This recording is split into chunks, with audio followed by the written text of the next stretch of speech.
Оның өмірі желідегі жұрттың көз алдында өтіп жатыр. Оның армандары қалай бірінен соң бірі орындалып жатқанына куә адамдар көп. Өмір оған гүл сұраса гүл, су сұраса су ұсынып отыр. Екеуміз кездескенде армандаған өміріңді өз қолыңмен жасап алуға болады деді. Осы арқылы ол өзгелерге үлгі болып, өз-өзіне сенуге мотивация бергісі келеді. Бұл Жиһангез блогер, психолог, лайф коуч, өмірге шексіз ғашық кітабының авторы Динара болады.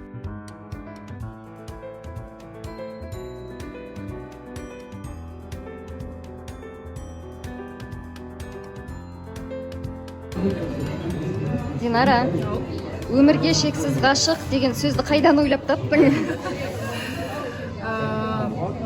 Бұл жалпы өмірге ғашық деген болатын болса, ол белгілі бір уақыт деген сөзді білдіреді да. Мысалы, ал шексіздік ол еш нәрсеге қарамастан ғашық болу. Яғни сенің өміріңде қиындықтар болуы мүмкін, сен оны жеңіп шығуы мүмкін, қазір өмірге ғашық бола тұру мүмкін, бірақ алдында да шығуы мүмкін. Және енді өмірдің өзі алмалы төкпелі ғой, сондай қазір басында қиындықтар болуы мүмкін, бірақ соған қарамастан бәрібір өмірді жақсы көру. Ол тек қана бақыт деген түсінік, ол тек қана адаммен байланысты емес, ол мына кең құшақ әлем, мұхит, тау, жан-жануар, жол, аспан, күн, соның өзі үлкен бақыт. Мейлі сен ауырып жат, мейлі сен кедей өмір сүріп жат, қазіргі кезде оның барлығын болашақта өзгертуге болады.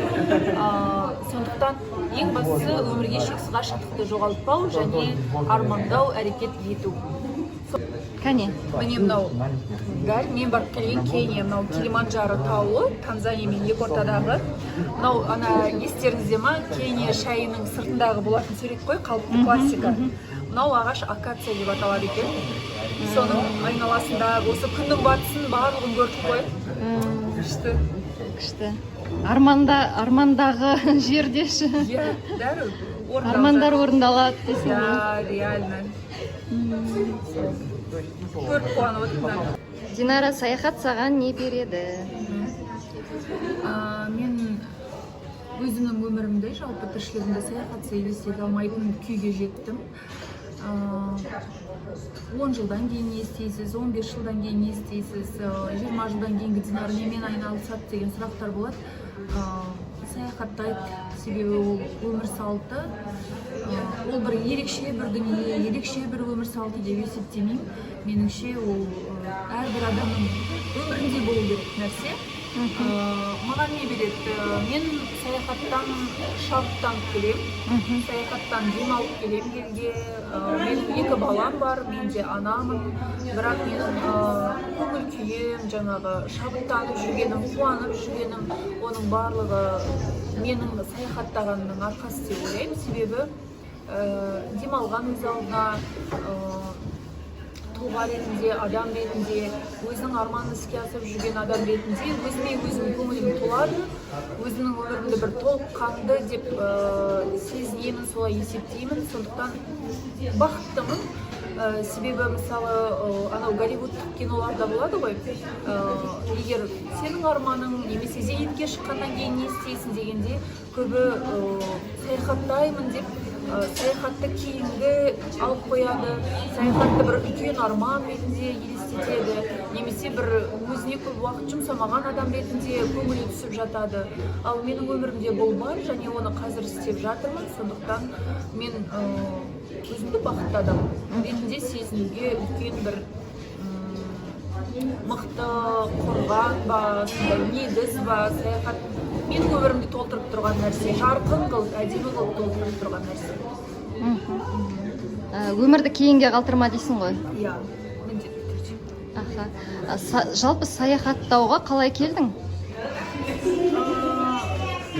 Саяхаттаймын болашақта өскен соң деген бұл менің балалық арманым болған.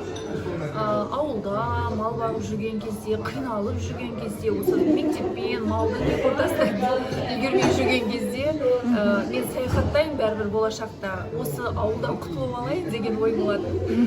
Себебі мен карталардың ортасында өстім деп өзім жиі айтамын. Анам географ болған. Мен үшін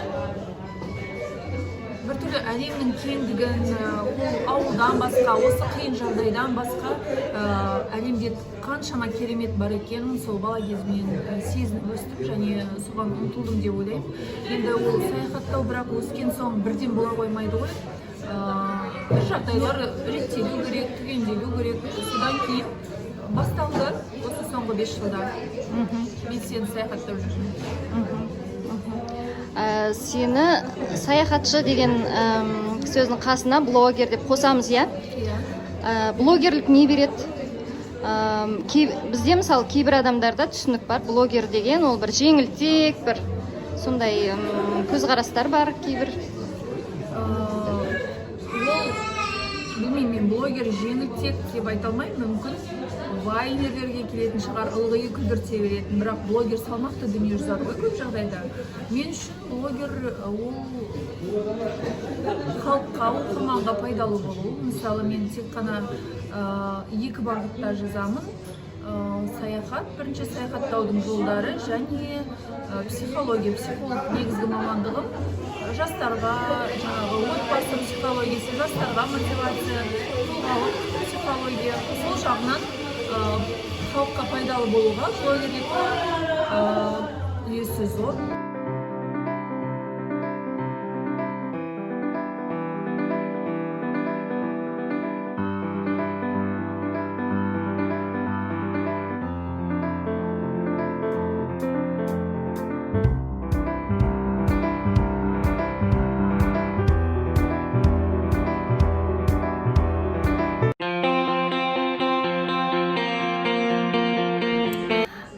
Достар, Қарагөз Ана тілі газетінің редактор орынбасары.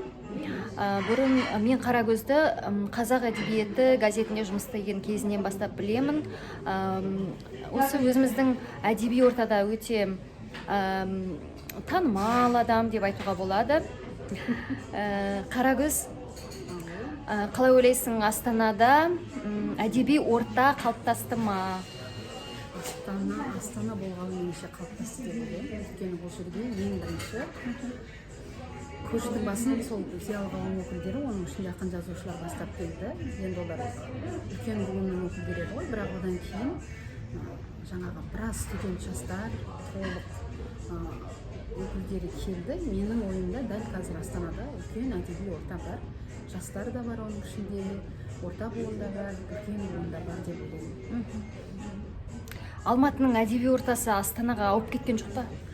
Жоқ, бұл жерде мынандай ғой, бізде 2 қаланы бір іштей ешкім сыртқа айтпаса да бір бәсеке деген секілді ұғым бар ғой. Сол секілді тұрғыдан алғанда мынанікі жақсы, мынанікі жаңағы мынаған ауып кетіп деген сөздер жүретін шығар, бірақ мен негізі оған келіспеймін. Өйткені Алматыда да үлкен шоғыр отыр, Астанада да дәл сондай үлкен шоғыр бар деп есептеймін. Екеуінің бір-бірінен біреуі көп, біреуі аз, немесе біреуі жоғары, біреуі әлеуеті төмен деген ұғым болмау керек. Рахмет.